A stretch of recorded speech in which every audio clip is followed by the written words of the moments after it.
আপনার টাকা পয়সা, ধন সম্পদ, ব্যাংক ব্যালেন্সের পরিমাণ আমার থেকে হাজার হাজার গুণ বেশি হতে পারে, কিন্তু আমি এখন যেই জায়গায় দাঁড়িয়ে গোসল করতেছি আপনি চাইলে হাজার হাজার কোটি টাকা দিয়েও এই জায়গায় গোসল করতে পারবেন না। তো কেন এই কথা বললাম চলুন একটু বিশ্লেষণ করি। তো আসসালামু আলাইকুম গাইস, কেমন আছেন সবাই? আশা করি সবাই আল্লাহর রহমতে অনেক ভালো আছেন। আমিও আলহামদুলিল্লাহ অনেক ভালো আছি। তো আমি বলেছিলাম আপনি হাজার হাজার কোটি টাকা দিয়েও এই সৌন্দর্যকে উপভোগ করতে পারবেন না এবং এই জায়গায় গোসল করতে পারবেন না। এই কথা বলার কারণ হচ্ছে আপনি টাকা পয়সা শুধু ব্যাংকেই রাখতে পারবেন, ব্যাংকের সৌন্দর্য বাড়াতে পারবেন।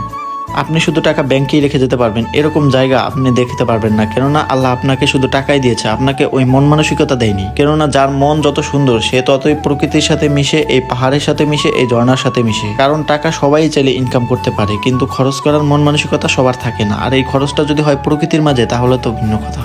তাই আর দেরি না করে ভাই, এরকম সুন্দর, বিশ্বাস করেন, যদি আমাকে এক বিন্দু বিশ্বাস করেন, আমি বলতেছি সত্যি একেবারে আপনার যত কষ্ট থাক, মনের সকল কষ্ট আপনার মুছে যাবে যদি আপনি এই জায়গায় দাঁড়িয়ে একটু গোসল করেন।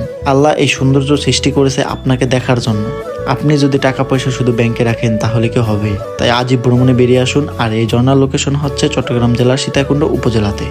আর এই ঝর্ণার নাম হচ্ছে খৈয়াছড়া ঝর্ণা। মাত্র অল্প কিছু টাকা খরচ করে আপনি এখানে আসতে পারবেন, তাই এখনই চলে আসুন। আর ভাই আমি নতুন ব্লগিং শুরু করেছি, আমি অত ভালো এক্সপিরিয়েন্স নাই, আমার কোনো কিছু নাই, আমার ভালো কোনো সেট আপও নাই। তাই ভয়েস কোয়ালিটি এবং ভিডিও কোয়ালিটি বা কথার মাঝে যদি কোনো ভুল ত্রুটি হয়ে থাকে তাহলে প্লিজ ক্ষমা সুন্দর দৃষ্টিতে দেখবেন এবং চ্যানেলটিকে সাবস্ক্রাইব করে দিন। দেখা হবে নতুন কোনো ভিডিওতে, ততক্ষণ পর্যন্ত ভালো থাকুন, সুস্থ থাকুন, আল্লাহ হাফেজ। আর হ্যাঁ, আপনার মা বাবাকে আমার সালাম জানিয়ে দিই।